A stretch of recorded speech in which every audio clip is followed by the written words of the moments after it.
Donc, on va lire les versets 1 à 3. Ça va être les deux premiers points du message. Le dernier, pour qu'on le comprenne bien, il faut qu'on se rafraîchisse un peu la mémoire de ce qui arrive dans les versets qui font toute la fin du chapitre, dans le fond. Mais on s'introduit avec les 3 premiers versets qui sont très importants. Ça met la table, comme on dit. Je vais prier, puis ensuite on va regarder ensemble ces vérités précieuses. La parole de l'Éternel fut adressée à Jonas, fils d'Amittai, en ces mots. « Lève-toi, va à Ninive, la grande ville, et crie contre elle, car sa méchanceté est montée jusqu'à moi. » Et Jonas se leva pour s'enfuir à Tarsis, loin de la face de l'Éternel, et descendit à Jaffo. Il trouva un navire qui allait à Tarsis et paya le prix du transport et s'embarqua pour aller avec les passagers à Tarsis, loin de la face de l'Éternel. Ô Seigneur, on vient à toi ce matin. Merci pour le livre de Jonas. Et comme on l'a dit tantôt, le livre de Jonas n'est pas premièrement par rapport à Jonas, mais par rapport à toi, qui se révèle dans la vie de Jonas à travers son ministère et à toute cette grande ville. Et Seigneur, il y a tellement de leçons, de richesses. C'est sûr qu'on ne peut pas tout couvrir, mais Seigneur, enseigne-nous ce matin avec ce que tu as, toi, pour nous, maintenant, ce matin. On s'en remet à toi, que tu puisses, Seigneur, te révéler à chacun des cœurs ici, comme toi seul peux le faire. Merci, Seigneur, que tu es digne de toute confiance, même quand tu envoies la tempête, et que tu es le Dieu qui non seulement transforme le mal en bien, mais peut même prendre le péché, la rébellion de quelqu'un et que ça tourne au salut de ceux qui ne te connaissent pas. Donc, merci Seigneur pour ce beau chapitre. On prie que tu puisses vraiment nous guider dans ce temps ensemble au nom de Jésus. Amen. Amen. Donc, on a les premiers versets qui nous introduisent un peu, puis je suis content qu'on puisse considérer ensemble dans le mois de février ce livre parce qu'il est riche en vérité, en leçons, et il souligne des thèmes vraiment importants, là, comme par exemple l'appel divin, l'obéissance de la foi, la souveraineté de Dieu, et sans oublier sa grande compassion et son amour pour le monde, car Dieu a tant aimé le monde, on a ça. Et vraiment, il y a vraiment quelque chose ici de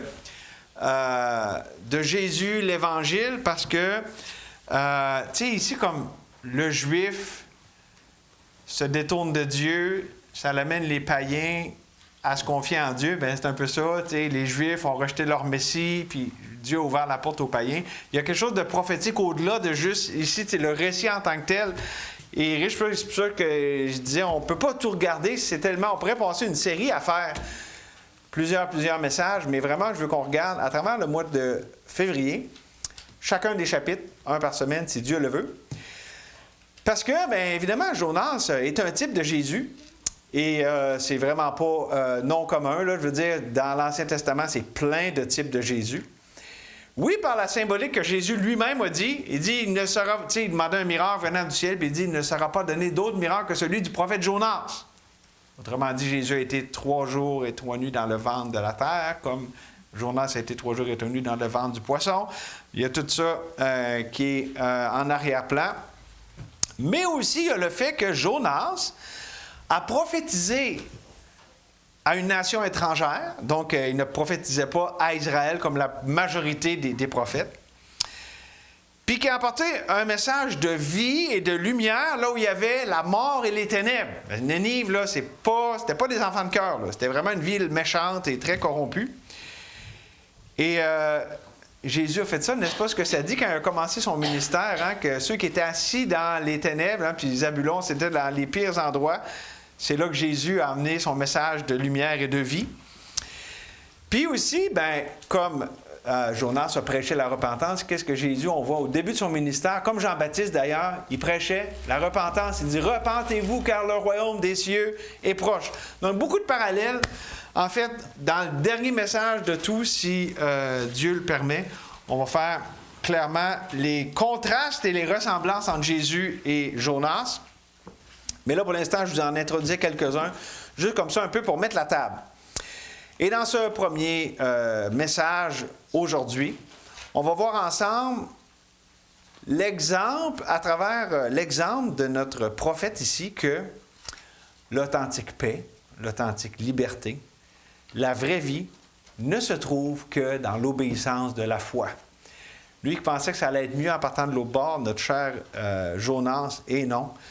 Parce que fuir la volonté de Dieu ne peut que mener à la mort. Et c'est le titre du message, fuir la volonté de Dieu, comme on voit ici.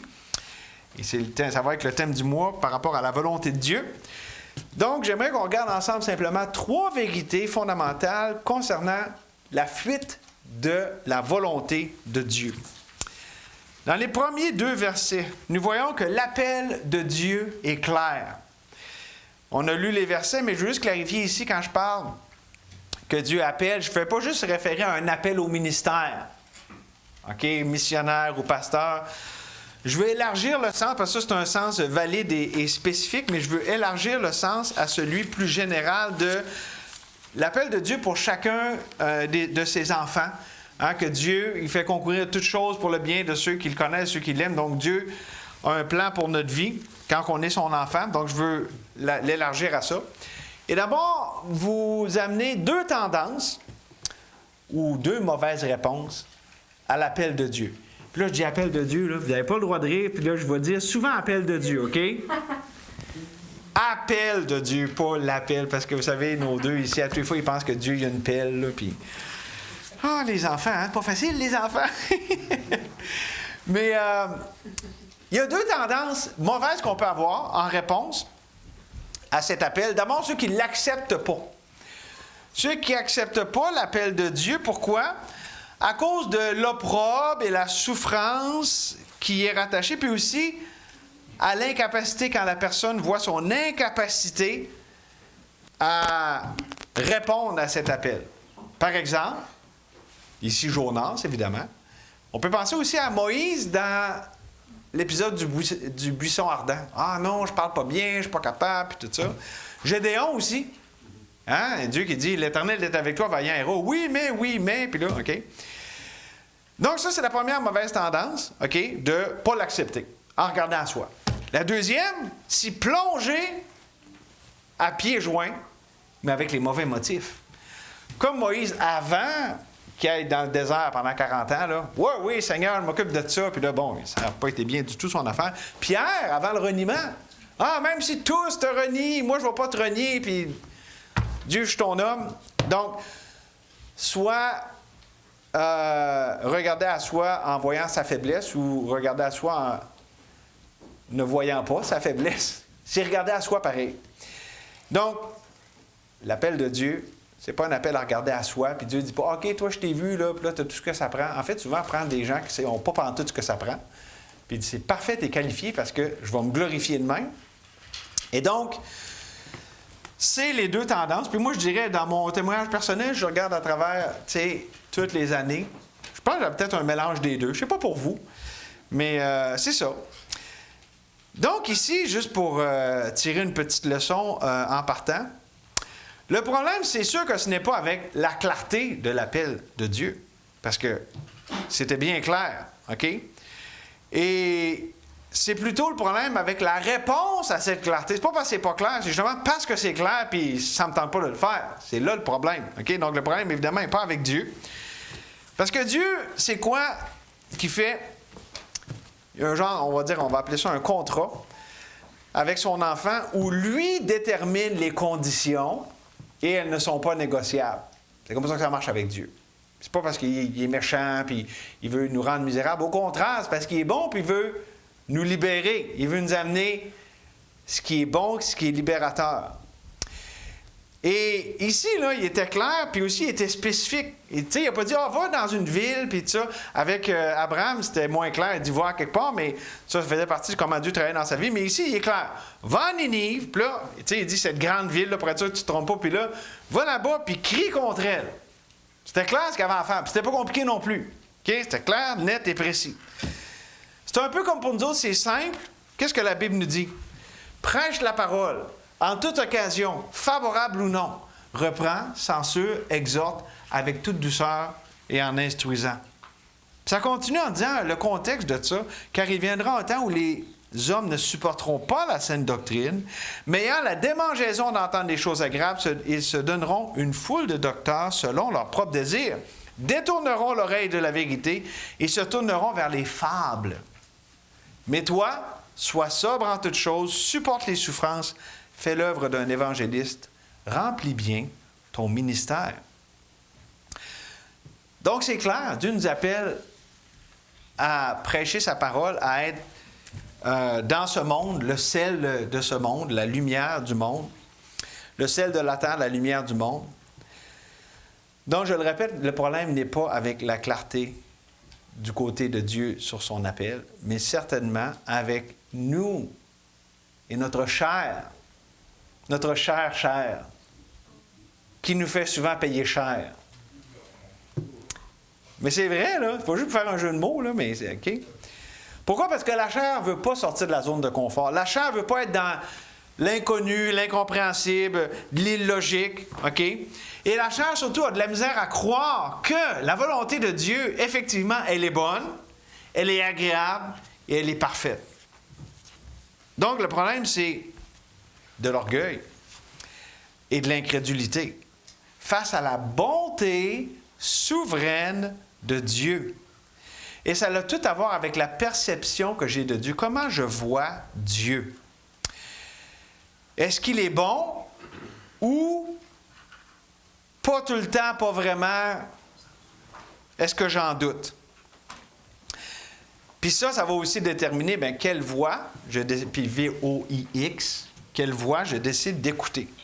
La sienne, la voix de Dieu qui est en parfaite harmonie. Si vous êtes un enfant de Dieu, la voix de Dieu là, est en parfaite harmonie avec ce que nous sommes. C'est pour ça que ça dit Amen dans nos cœurs quand on chante des vérités comme on a chanté, quand on lit la parole. Il y a une harmonie qui est là. C'est pas dissonant, c'est harmonieux. OK? Parce qu'on est un enfant de Dieu. L'Esprit de Dieu qui vit en nous est en harmonie avec la parole. Puis OK? Et donc, quand j'entends la voix de Dieu, à travers ce que Dieu me dit dans sa parole, à travers les différentes circonstances, ça va avec ce que je suis. Hein? Je suis son ouvrage, c'est ce que ça dit dans Éphésiens 2. Puis aussi, avec ce que je désire profondément, je prends plaisir à la loi de Dieu selon l'homme intérieur. Quand on est un enfant de Dieu, on veut la volonté de Dieu. On désire ça profondément. Et donc, est-ce que j'écoute cette voix-là qui est en harmonie avec ce que je suis, ce que Dieu a fait de moi? Ou j'écoute la voix de mon âme, de ma volonté, ma chair, là, qui est en contradiction. Okay? Quand je trouve en moi cette loi, lorsque je veux faire le bien, le mal est attaché à moi. Donc, j'ai le choix. Puis il y a ce moment décisif où est-ce que les deux sont côte à côte. Puis Dieu met devant moi la mort et la vie. Il veut que je choisisse la vie. Et dans le fond, c'est ça ici. La voix de l'Éternel était claire, l'appel était clair, mais il a décidé de faire à sa tête notre cher Jonas. Et, tu sais, des fois, on veut essayer peut-être d'embellir la situation, minimiser nos fautes, minimiser nos torts. Mais tout ce que Dieu nous demande, c'est juste de l'aller à lui, nommer les choses telles quelles et de les confesser. Savez-vous ce que ça veut dire, confesser? C'est-à-dire dire la même chose que Dieu. Dieu dit, c'est un péché, c'est de la tromperie, tu te comptes des accroires, tu me vois pas comme je suis vraiment. Tu es orgueilleux, tu es incrédule. OK, Dieu, c'est vrai. En passant aussi, c'est bon de faire ça avec les autres. Je dis ça de même, là. C'est bon avec Dieu. La confession, c'est toujours bon. OK? Autrement dit, le point de départ, l'appel de Dieu est clair. C'est bon d'être clair, nous autres aussi, par rapport à toute résistance qu'on peut avoir à ça. Parce qu'on peut avoir de la résistance par rapport à la volonté de Dieu qui est claire, mais on peut résister. C'est la première vérité. L'appel de Dieu qui est clair. Le deuxième élément que j'aimerais qu'on voit ensemble, c'est au verset 3, la désobéissance est une rébellion. Là aussi, c'est clair. Puis là, regardez, le verset 3, en fait, on le voit. Dieu a dit, va par là, puis c'est littéral. Là. OK? Ça, c'est Ninive par là. Mais lui, il va par là. OK? Tarsis, c'est à l'opposé. OK? Puis en plus, il paye pour. Fait que, tu sais, quand on a la voie de la rébellion, là, c'est jamais gratuit. OK? Je vous dis, il y a toutes sortes de leçons, là, parce qu'on va en avoir d'autres aussi avec l'équipage, tout ça, mais bon. La désobéissance, c'est de la rébellion. Puis là, pour être sûr que on ne prend pas ça juste dans le livre de Jonas, il y a tout qu'un passage que vous connaissez probablement. dans 1 Samuel, qui est pas mal un passage connu par rapport à ça, 1 Samuel 15, verset 22, nous dit, Samuel dit, « L'Éternel trouve-t-il du plaisir dans les holocaustes et les sacrifices comme dans l'obéissance à la voix de l'Éternel? Voici l'obéissance vaut mieux que les sacrifices, et l'observation de sa parole vaut mieux que la graisse des béliers. Car la désobéissance est aussi coupable que la divination, et la résistance ne l'est pas moins que l'idolâtrie et les téraphimes. Puisque tu as rejeté la parole de l'Éternel, il te rejette aussi comme roi. » Samuel parlait à Saül. Puis en passant, Saül avait des belles excuses logiques et ben oui, c'est le peuple, là, tu sais, parce que là, on avait tout préparé, puis tout était beau, puis là, tu sais, j'avais comme pas le choix. Mais savez-vous quoi? Les excuses ne valent rien. D'ailleurs, il n'y a pas de sagesse, pas de conseil devant l'Éternel. Les excuses devant Dieu, ça ne marche pas. Et donc, la désobéissance est de la rébellion.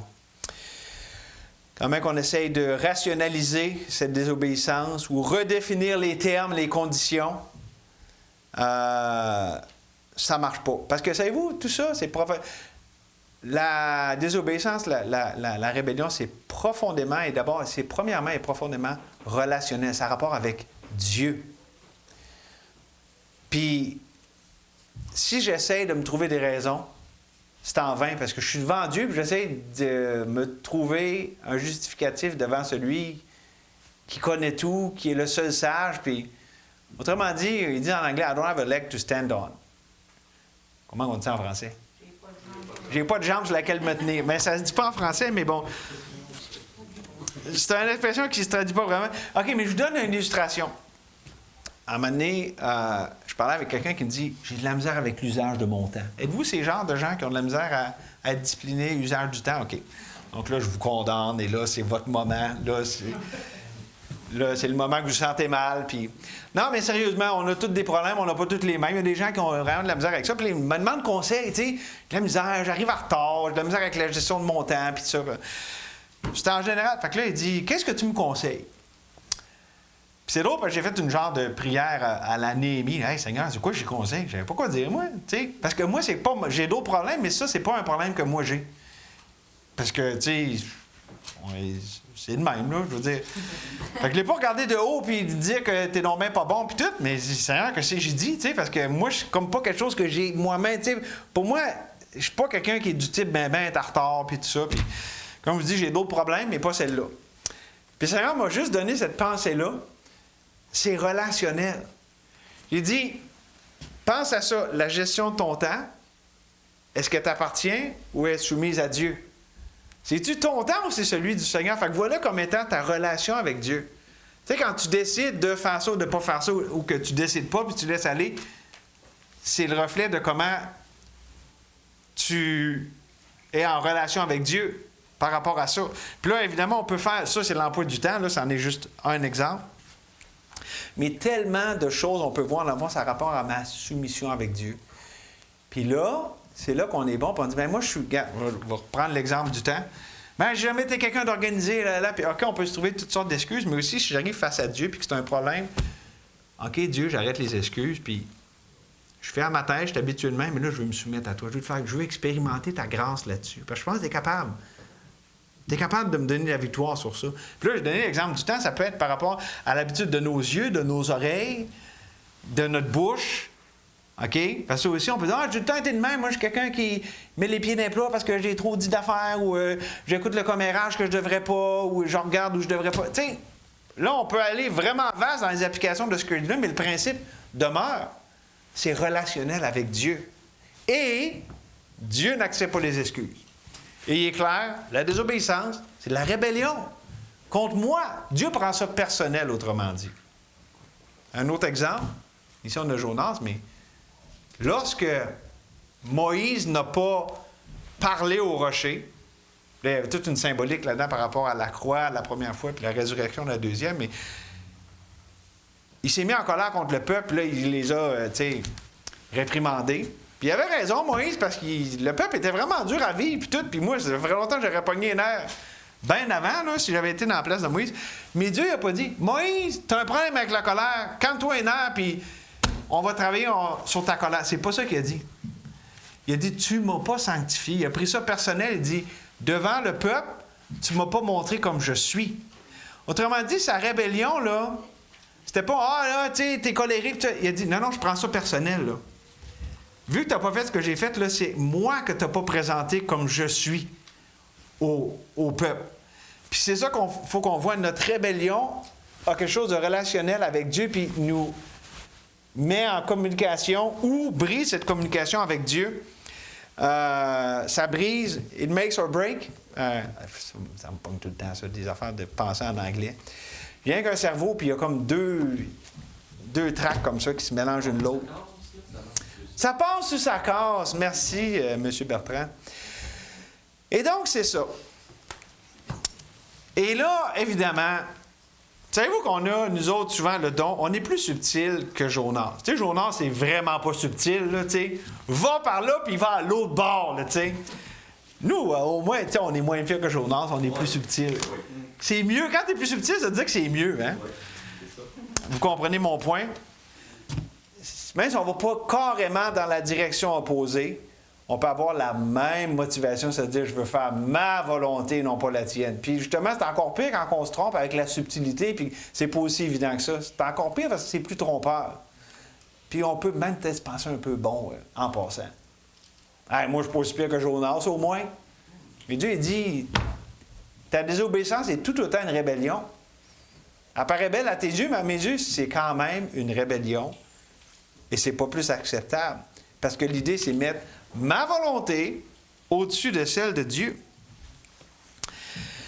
Évidemment, là où les raisons peuvent être différentes, bien, même rébellion, mais pour Jonas, bon, il y avait des préjugés contre ce peuple-là, puis tout ça, puis aussi comment il voyait Dieu, puis il y avait des peurs parce qu'il savait que Dieu pouvait prendre ce peuple-là pour châtier Israël qui était dans la rébellion. On connaît toutes les histoires comme ça, ce qui va avec.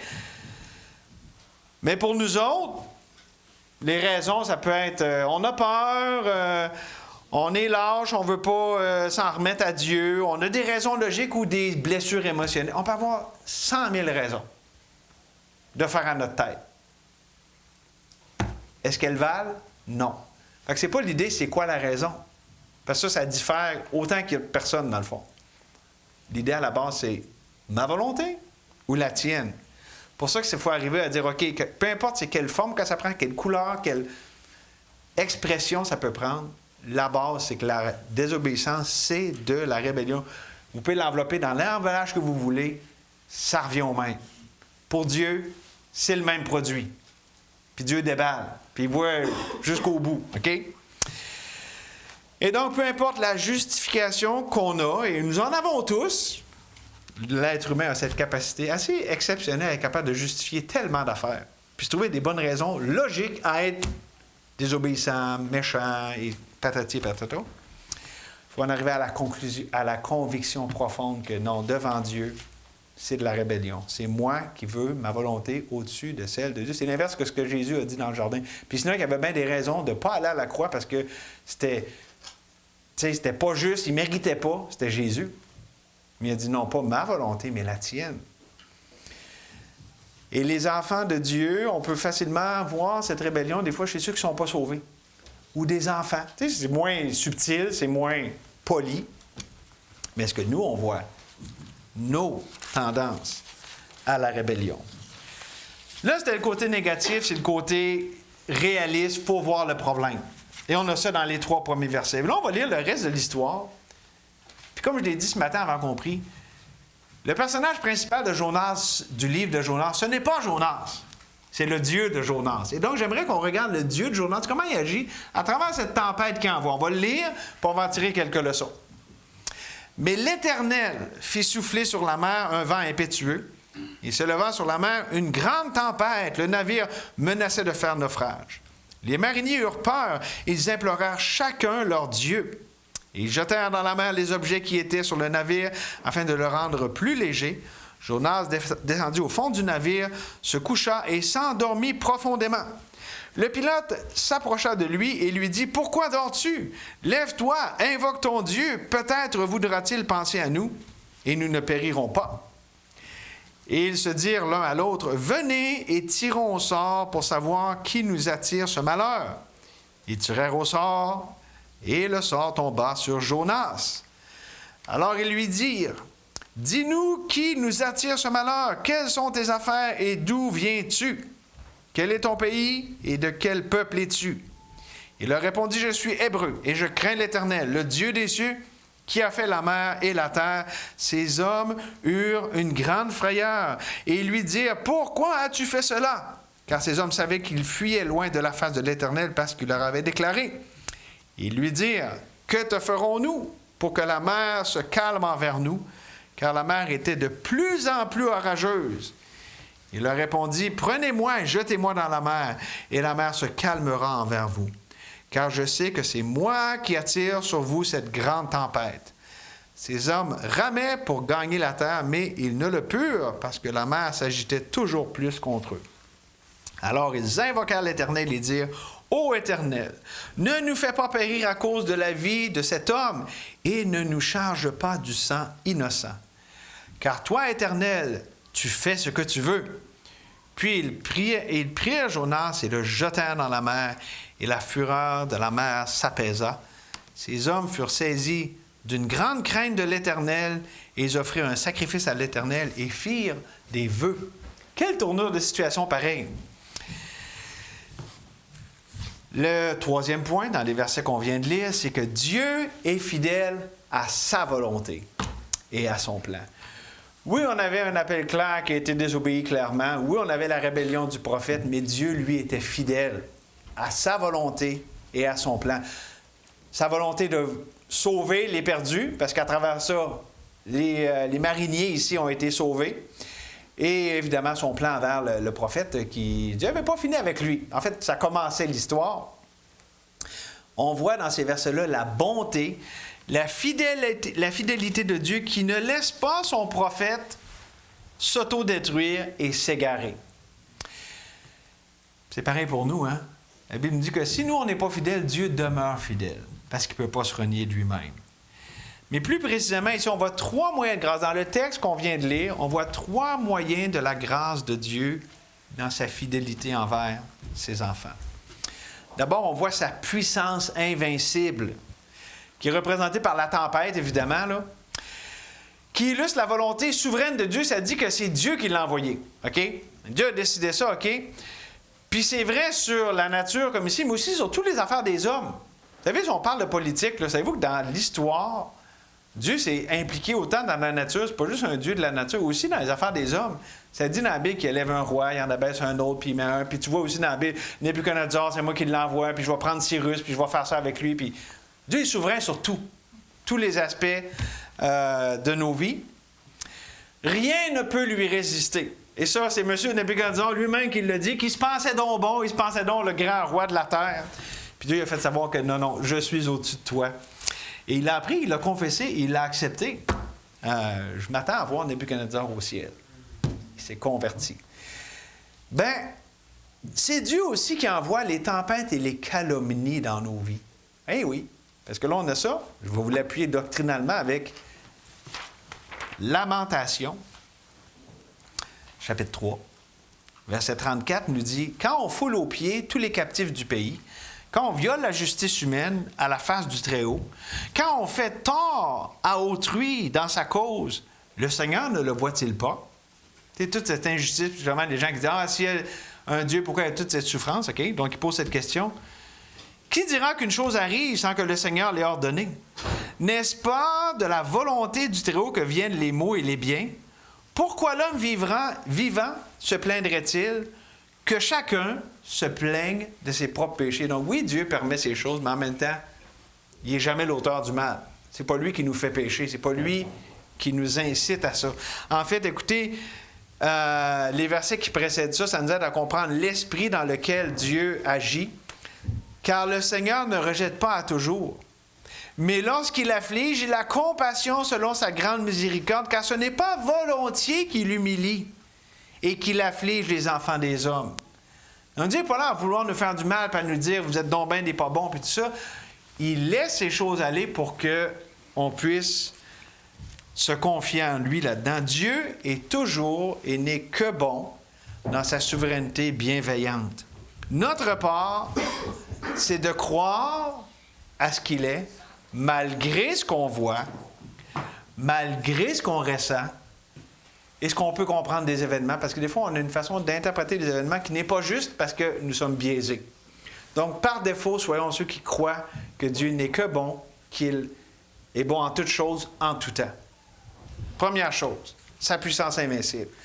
Mais aussi sa puissance révélatrice, parce que cette fameuse tempête a révélé l'état spirituel de Jonas. Non seulement à l'équipage, mais aussi à lui-même. Et c'est quand même ironique que les mariniers ici étaient de meilleurs exemples de confiance en Dieu puis de dévouement à l'Éternel, eux qui étaient des païens, si on les compare à Jonas. Je vous dis, il y a quelque chose de prophétique là-dedans, parce que c'est comme les Juifs, ils sont donc bien là à comprendre, puis les païens qui se tournent vers Dieu, il y avait quelque chose de prophétique par rapport à l'époque de l'Église dans laquelle nous sommes. Mais on ne va pas aller là, ça serait trop long.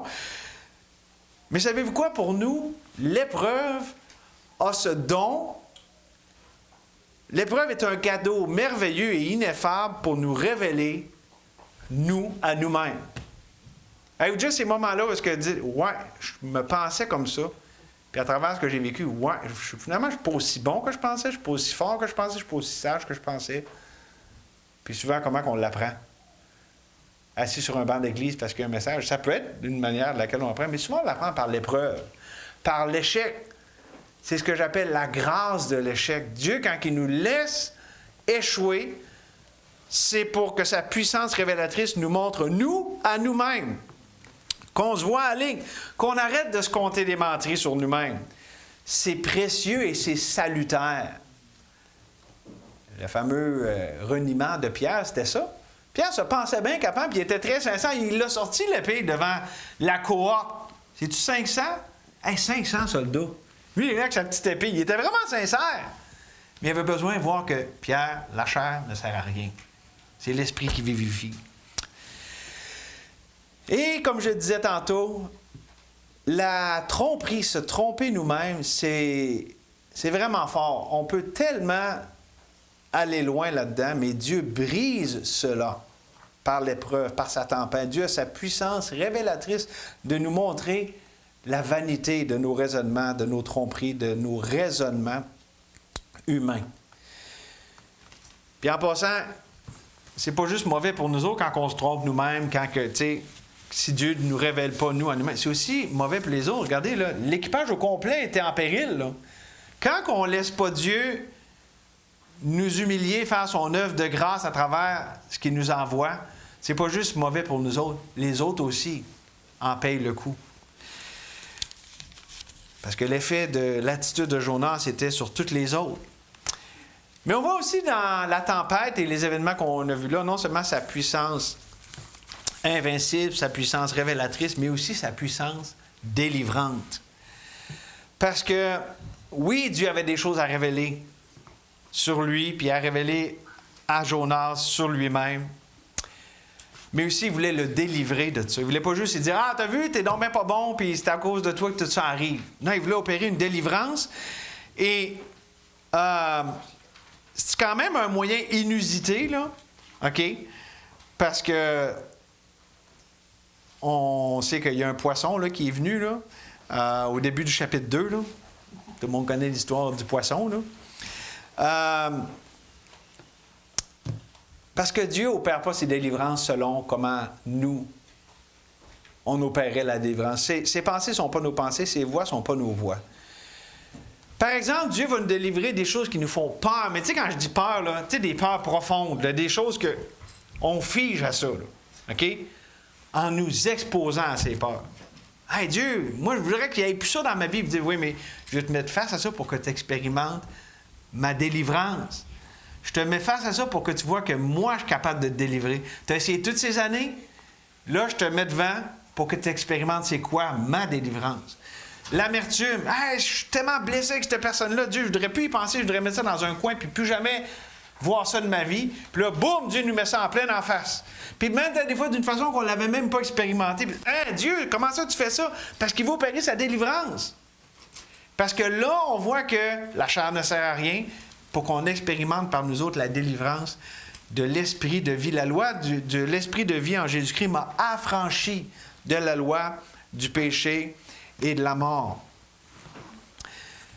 Et donc, la provision de Dieu a redirigé Jonas dans sa volonté, vers sa volonté. Parce qu'il y a quelque chose de beau là-dedans, là. Dieu était plus persistant à délivrer Jonas que Jonas l'était de fuir l'Éternel. On a ça dans le cantique. Quand je pêche, quand je fuis, il me poursuit. C'est le berger de mon âme. Dieu poursuivait Jonas. Dieu était bon. Puis ça, je vous dis, le héros de l'histoire, là, c'est Dieu.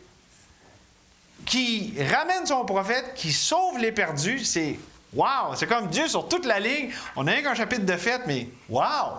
Quel Dieu! Quelle illustration de là où le péché a abondé, la grâce a surabondé, autant dans la vie des mariniers que dans la vie de son enfant, de Jonas le prophète. Wow! Quel Dieu extraordinaire! Et donc, je suis rendu à conclure avec ceci. Savez-vous quoi? Vous le savez, là. On ne peut pas échapper à la volonté de Dieu. On ne peut pas. Je veux dire, Dieu est tout-puissant, il est souverain.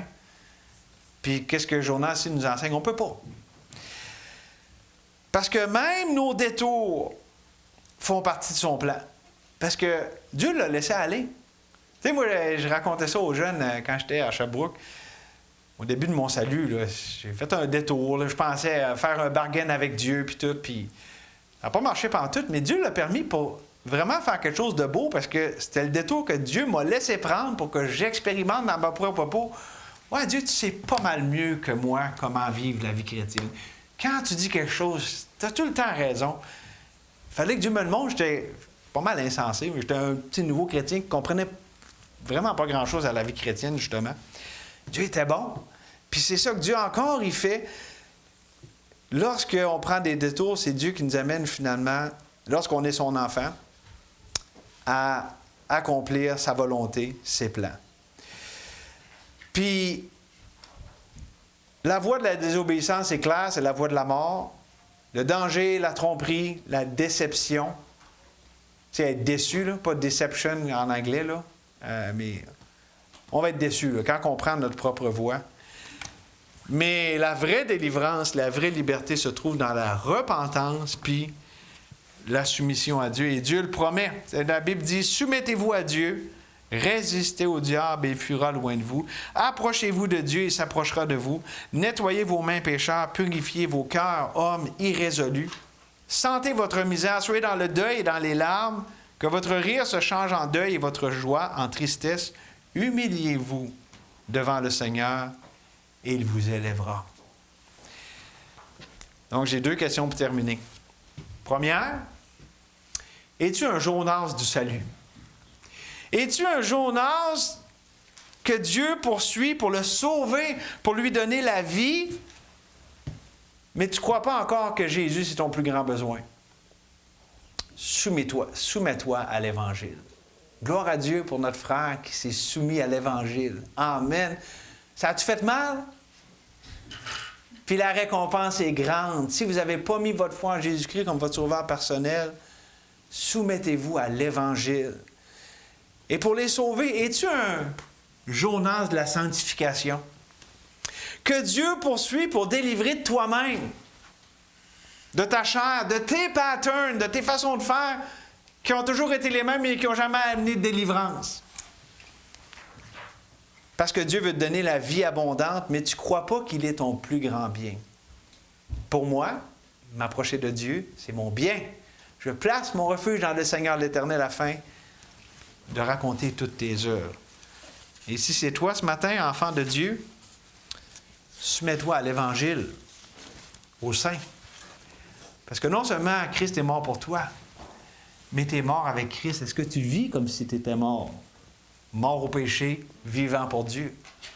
Amen. On te remercie, Seigneur, de ce qu'on a pu s'arrêter ce matin avec ce récit historique. Ce n'est pas une fable habilement conçue, c'est la vérité.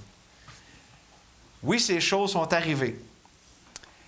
Et la Bible nous dit qu'elles sont arrivées pour notre instruction.